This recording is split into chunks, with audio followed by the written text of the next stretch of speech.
Hello, good morning students. आज का जो हमारा चैप्टर है, सेकंड चैप्टर है सूक्ष्म जीव, मित्र एवं शत्रु। सूक्ष्म जीव क्या होते हैं, पहले बेटा इसके बारे में जानेंगे। सूक्ष्म जीव जो होते हैं, आप देखिए बहुत सारे ऐसे जीव हैं जिन्हें आप देख पाते हैं, जैसे पौधे हैं, जंतु हैं, सभी को आप देख सकते हैं। लेकिन कुछ जीव ऐसे भी होते हैं जिन्हें हम अपनी आंखों से नहीं देख सकते, तो उन्हें क्या कहते हैं बेटा? सूक्ष्म जीव कहते हैं। अब ये सूक्ष्म जीव कहाँ होते हैं, हमारे आगे पढ़ने वाले हैं हम, ठीक है। और ये सूक्ष्म जीव हमारे लिए बहुत हानिकारक भी होते हैं और बेटा हमारे लिए लाभदायक भी होते हैं। तो हम इस चैप्टर में इन जीवों के बारे में जानेंगे कि कौन कौन से ऐसे सूक्ष्म जीव होते हैं जो हमारे लिए लाभदायक होते हैं और कौन कौन से ऐसे सूक्ष्म जीव होते हैं जो हमारे लिए हानिकारक होते हैं, ठीक है। चलिए समझते हैं अब हम। सूक्ष्म जीव तो आपने पढ़ लिया। सूक्ष्म जीव क्या होता है? वे जीव जिन्हें हम अपनी नग्न आंखों द्वारा नहीं देख सकते, उन्हें सूक्ष्म जीव कहते हैं, ठीक है। अब जानते हैं ये क्या दिख रहा है। सॉरी, सूक्ष्म जीव इतने छोटे होते हैं कि उन्हें बिना यंत्र की सहायता से नहीं देखा जा सकता, ठीक है। उन्हें अपनी आंखों से नहीं देख सकते, तो बेटा फिर कैसे देखते हैं? एक यंत्र प्रयोग किया जाता है जिसे क्या कहते हैं आप? सूक्ष्मदर्शी यंत्र, ठीक है।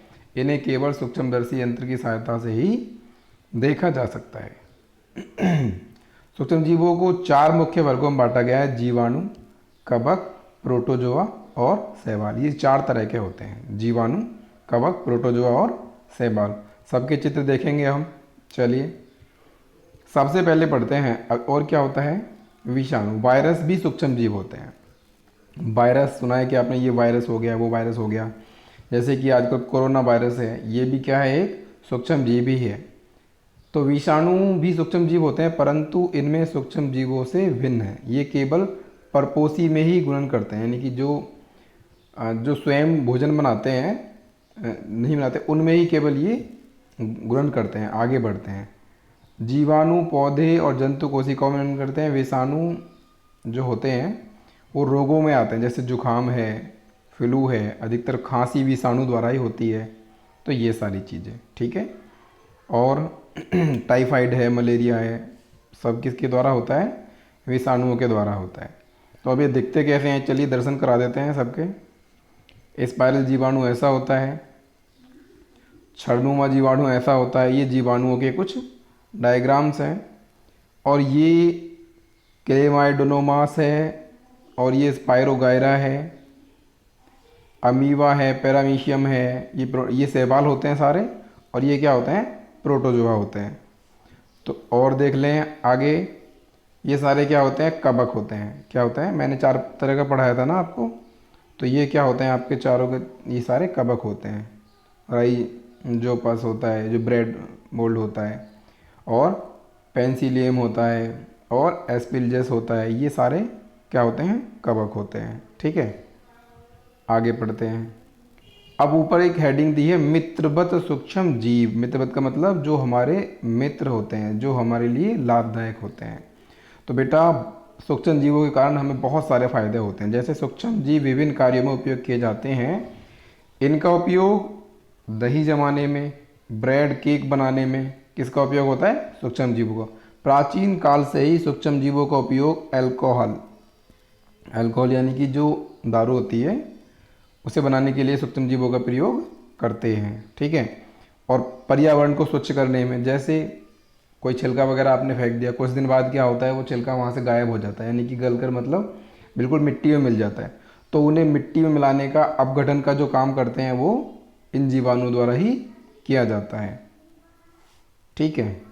ऐसे दही एवं ब्रेड बनाना सूक्ष्म जीवों द्वारा बनता है। अब बात आती है सूक्ष्म जीव रहते कहाँ हैं। बेटा इनका घर कहाँ है, कहाँ इन्होंने अपना हाउस बनाया हुआ है, कहाँ इनकी बिल्डिंग है। तो सूक्ष्म जीव एक कोशिकीय होते हैं। ये यहाँ पर पढ़ लेते हैं आप, एक कोशिकीय और बहुकोशिकीय। हालांकि हमारी इस बुक में एक चैप्टर है कोशिका नाम का, वो आगे है। कोशिकीय जीव होते हैं। तो एक कोशिकीय के जीव और बहुकोशिकीय, क्योंकि बेटा मनुष्य के या किसी भी जीव की जो मौलिक इकाई होती है, किसी जीव के जो शरीर का निर्माण होता है, उस जीव का निर्माण कोशिका से होता है। किससे होता है? कोशिका से। अब इसके ही आधार पर जीवों को बांटा गया होता है, एक कोशिकीय और बहुकोशिकीय।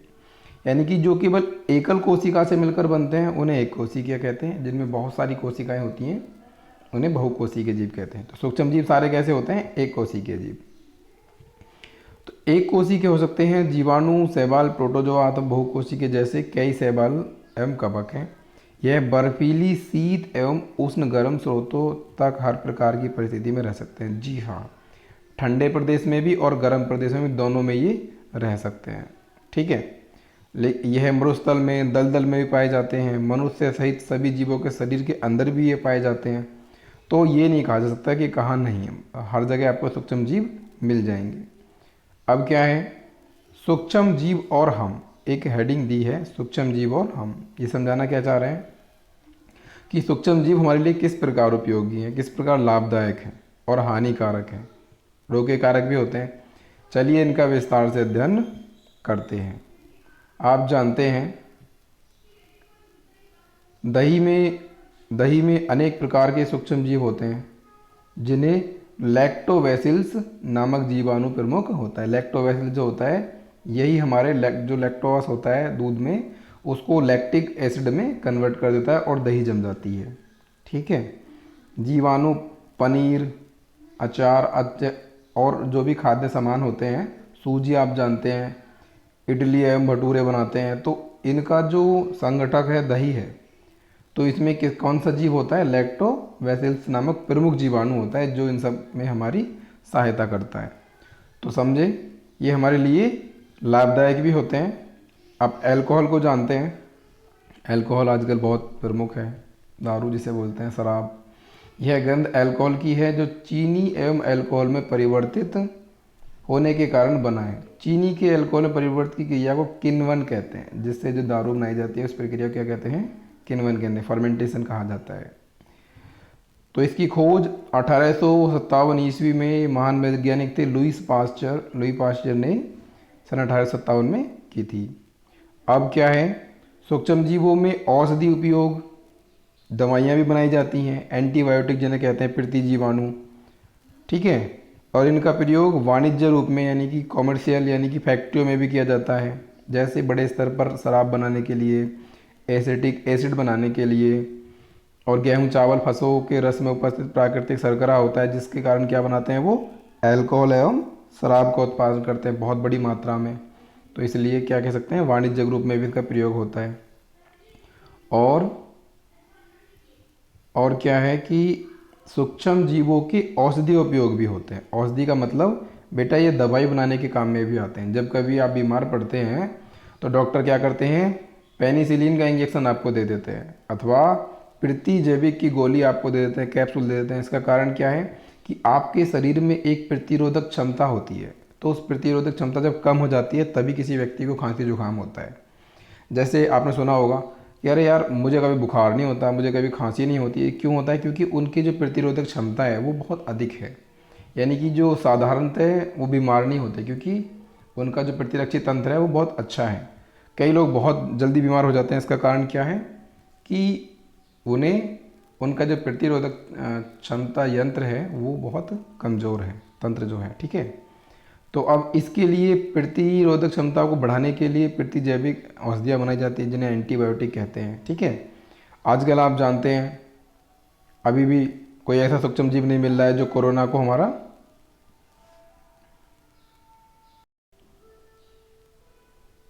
चलिए अब बात कर लेते हैं हम वैक्सीन के बारे में। वैक्सीन के बारे में आप सुन रहे होंगे कि कोरोना की वैक्सीन नहीं बनी है, कोरोना की वैक्सीन नहीं बनी है। तो बेटा ये वैक्सीन होता क्या है? ये टीका होता है। क्या होता है? टीका। क्या लिख रहा है इसमें? जब रोग कारक सूक्ष्म जीव हमारे शरीर में प्रवेश कर लेते हैं तो उनसे लड़ने के लिए हमारे पास क्या होता है? प्रतिरक्षी उत्पन्न करता है। हमारा शरीर जो होता है प्रतिरक्षी उत्पन्न करता है। यह याद रहे कि वह सूक्ष्म जीव अगर हमारे शरीर में पुनः प्रवेश करता है तो उससे किस प्रकार लड़ा जाए। अतः यदि मृत निष्क्रिय जीवों को स्वस्थ व्यक्ति मतलब ये है, मैं आपको बता दूं, तो उस जीव को ख़त्म करने के लिए पहले से ही हमारे शरीर में हमें इंजेक्शन लगा दिए जाते हैं, जिससे क्या होता है कि उस मतलब जीवाणु को हमारे शरीर में प्रवेश करने के पश्चात ही जो हमारा जो वैक्सीन होता है, टीका जो होता है, वो उससे लड़ने के लिए प्रतिरक्षी तैयार कर देता है, और जिससे क्या होता है वो हमारे शरीर में ग्रो नहीं कर पाता है और अंदर जाने के पश्चात तुरंत से ही मर जाता है। ठीक है। बहुत सारे वैक्सीन आपको स्टार्टिंग में लगते हैं बच्चों को, छोटे छोटे बच्चे होते हैं उनको लगाते हैं, पोलियो ड्रॉप्स का होता है। वास्तव में टीका क्या होता है, एक वैक्सीन होता है। ठीक है। बहुत सारे ऐसे मिट्टी की उर्वरता में वृद्धि करने के लिए, हाँ जी, नीले हरे शैवाल होते हैं, कुछ नीले हरे शैवाल होते हैं जिनका काम क्या होता है, वायुमंडल में नाइट्रोजन को बनाए रखना। जी हाँ, वो क्या करते हैं, वो जीवों को विघटित कर करके मिट्टी में मिला देते हैं, जिससे और मिट्टी की उर्वरक क्षमता को हमेशा बढ़ाते रहते हैं। ठीक है, इस प्रकार। और आगे पर्यावरण को शुद्धिकरण करने में, जी आपने पढ़ा था, क्योंकि सब्जियां, कचरा, बहुत सारी चीज़ें फेंक दी जाती हैं ऐसे, तो कुछ दिन बाद क्या होता है वो गलकर ख़त्म हो जाती है वहाँ से। कारण क्या होता है, सूक्ष्म जीव होते हैं। ठीक है। हानिकारक जीव कैसे होते हैं, जी बिल्कुल पढ़ते हैं इनके बारे में। चलिए कुछ हानिकारक जीवों के बारे में पढ़ेंगे। सूक्ष्म जीव अनेक प्रकार के हानिकारक भी हैं। सूक्ष्म जीव मनुष्य, जंतुओं और पौधों में रोग उत्पन्न कर देते हैं, जिन्हें रोगाणु अथवा रोगजनक कहा जाता है। ये आप पढ़ेंगे, नोट करेंगे। ठीक है। कुछ सूक्ष्म जीव भोजन, कपड़े या तो चमड़े बनाने को दूषित कर देते हैं, सारे काम करते हैं, बहुत सारे नुकसानदायक भी होते हैं, हमारे लिए लाभदायक भी होते हैं। अब रोग कारक सूक्ष्म जीव कैसे होते हैं, जैसे देखिए, मनुष्य में रोग उत्पन्न करने के लिए सूक्ष्म जीव सांस लेने से, पानी पीने से, भोजन के द्वारा हमें प्रवेश कर जाते हैं। ठीक है। किसी से सीधे संपर्क में आ जाओ तब वो सूक्ष्म जीव हमारे प्रवेश कर जाते हैं। जैसे आजकल कह रहे हैं कोरोना है, घर से बाहर ना निकलें, लोगों से ना मिलें, इसका मतलब क्या है, वो जैसे ही सीधे संपर्क में आप दूसरे व्यक्ति में आते हैं तो तुरंत से वो जो कोरोना वाला जो वायरस है, कोविड-19, वो दूसरे व्यक्ति में संचरित हो जाता है। तो ऐसे बहुत सारे जीव होते हैं, जैसे हैजा है, सामान्य सर्दी जुकाम है, चिकन पॉक्स है, हम 6 रोग है।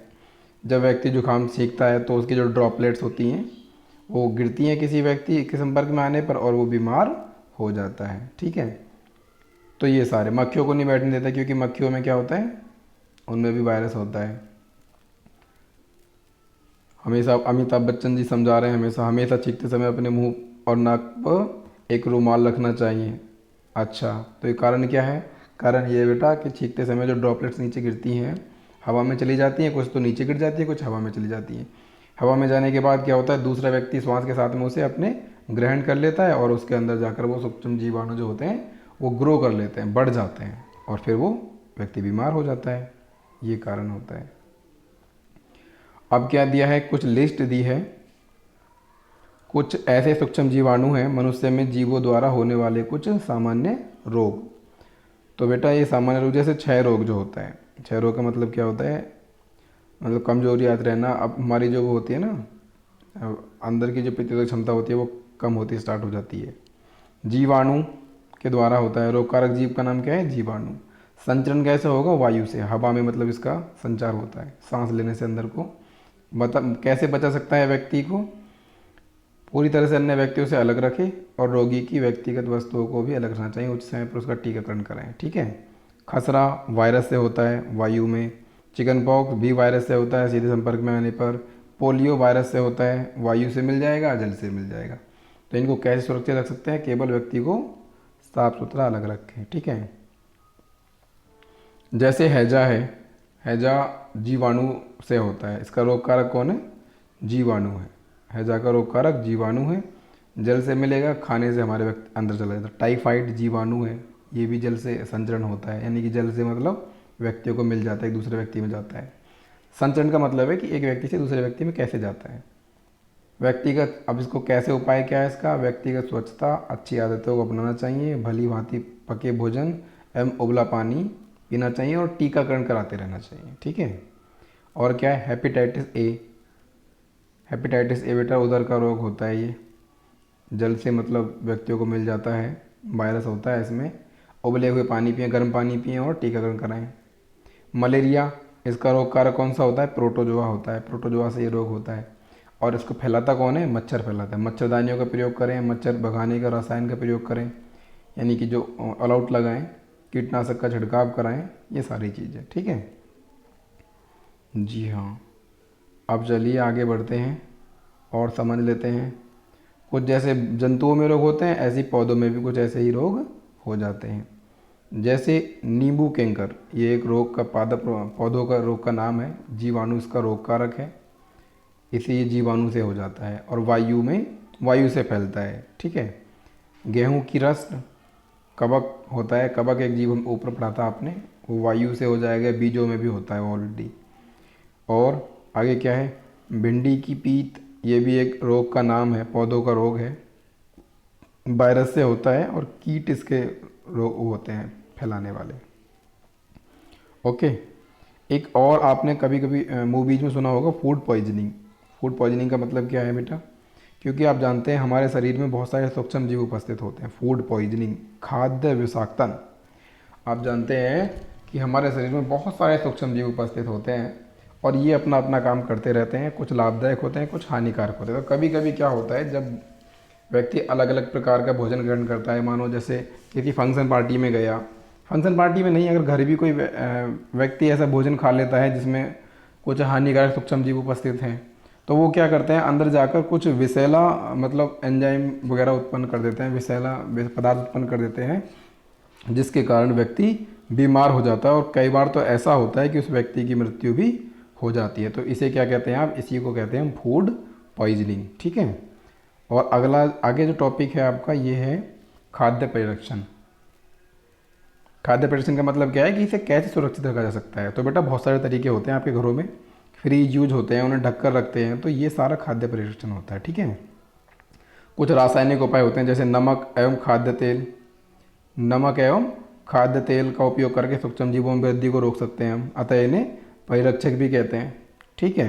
नमक द्वारा परिरक्षण कर सकते हैं। और दूध, आप जानते हैं दूध को हम उबाल के क्यों रखते हैं? क्योंकि पाश्चुरीकरण करते हैं, एक प्रक्रिया होती है पाश्चुरीकरण, बहुत ही मोस्ट इम्पोर्टेंट है। ठीक है। कैसे? पाश्चुरीकृत दूध बिना उबले इस्तेमाल किया जा सकता है, क्योंकि यह सूक्ष्म जीवों से मुक्त होता है। इसके लिए दूध को 70 डिग्री सेल्सियस पर 15 से 30 सेकंड के लिए गर्म करते हैं, फिर एकांक उसे ठंडा कर दिया जाता है। तो ये एक प्रक्रिया होती है जिससे दूध में सूक्ष्म जीव नहीं पनपते हैं। ये भी किसने बताया था बेटा? हमें लुईस पाश्चर ने बताया था, और उन्हीं के नाम पर से क्या दिया गया? पाश्चुरीकरण दिया गया। ठीक है। आगे बढ़िए, नाइट्रोजन स्थिरीकरण। ये सारा टॉपिक आपका लगभग खत्म हो गया। एक नाइट्रोजन चक्र होता है, नाइट्रोजन चक्र समझ लेते हैं। यहाँ से मैं समझाता हूँ आपको। यानी कि नाइट्रोजन चक्र का मतलब है कि ये पौधों से नाइट्रोजन होती है, जो कहाँ हमारे वायुमंडल में कम से कम 78% क्या है? नाइट्रोजन ही है। तो ये नाइट्रोजन क्या होते हैं? सूक्ष्म जीव ले लेते हैं, कुछ पौधे ले लेते हैं, कुछ हम लोग लेते हैं, तो ये हमारे अंदर चली जाती है। फिर उसके बाद क्या होता है, जब कोई सूक्ष्म जीव या मतलब जो जीव होते हैं वो समाप्त हो जाते हैं, तो सूक्ष्म जीव उन्हें अपघटित करके मिट्टी में मिला देते हैं। तो फिर से ये कहाँ पहुँच जाती है? मिट्टी में पहुँच जाती है। और फिर मिट्टी से फिर से ये मतलब ऐसे ये चक्र की तरह चलता रहता है, जिसे नाइट्रोजनीकरण चक्र आप कहते हैं। तो बेटा ये चैप्टर हमने डिस्कस कर लिया है, कल आपको इसके क्वेश्चन मिलेंगे। तैयारी करिए, समझिए इसे अच्छी तरह से। कोई क्वेश्चन हो तो you can call me any time. Thank you so much. Okay, wish you all the very best. फिलहाल आप हेडिंग ही लिखेंगे, क्वेश्चन आंसर हम बाद में आपको देंगे इस चैप्टर से।